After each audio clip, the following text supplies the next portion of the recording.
السلام علیکم۔ پروگرام بڑی منزل کے مسافر کے ساتھ میں ہوں نعمان رحیم۔ آج کی ہماری گفتگو کا موضوع ہے معیار بہتر کیجیے۔ سامعین محترم، آپ کام کرنا شروع کیجیے، بے شک آپ لائق ہیں یا نالائق، لیکن کام کرنے کے ساتھ ساتھ اپنے معیار کو بہتر بناتے جائیے۔ اگر آپ اپنے معیار کو بہتر نہیں کرتے ہیں، یعنی آپ لائق انسان نہیں بنتے ہیں، تو پھر آپ کا حلقہ احباب بہت کم رہے گا۔ اگر ایک سکول ٹیچر بنتا ہے اور جب سکول جا کر دیکھتا ہے کہ وہاں تو در و دیوار نہیں ہے، وہ درخت کے نیچے بیٹھ کر پڑھانا شروع کر دیتا ہے۔ زندگی کے 30 سال وہ ایک گاؤں کے بچوں کو ایک درخت کے نیچے پڑھاتے پڑھاتے ایک دن فوت ہو جاتا ہے۔ کتنا بڑا انسان ہے؟ بالکل نہیں، یہ کہانی بہت چھوٹی ہے۔ اور ایک شخص ہے جس کے پاس کچھ نہیں، وہ اپنی ہر چیز بیچ کر علی گڑھ یونیورسٹی بنا دیتا ہے۔ ہاں، یہ بہت بڑی کہانی ہے۔ جس کا کینوس بڑا ہوتا ہے سامعین محترم، وہ اپنے اثرات زیادہ چھوڑے گا۔ جس کا کینوس چھوٹا ہوگا، اس کا حلقہ چھوٹا ہوگا۔ آپ اپنی خدمات کا معیار ابھی سے بہتر کرنا شروع کر دیجئے، یہ اس لیے کہ کہیں بعد میں جا کر حوصلہ نہ رہے۔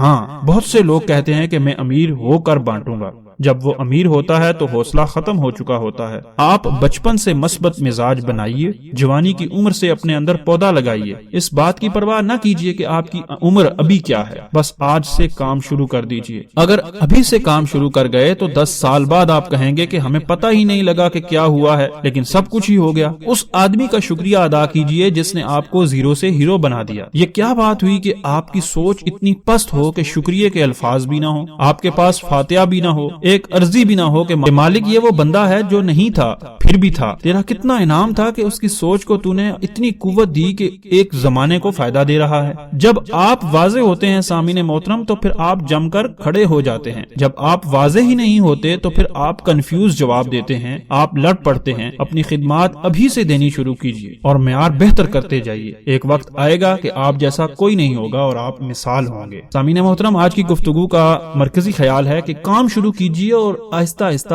اپنے معیار کو بہتر کیجیے۔ آئندہ گفتگو کے ساتھ حاضر خدمت ہوں گے، تب تک کے لیے اللہ حافظ۔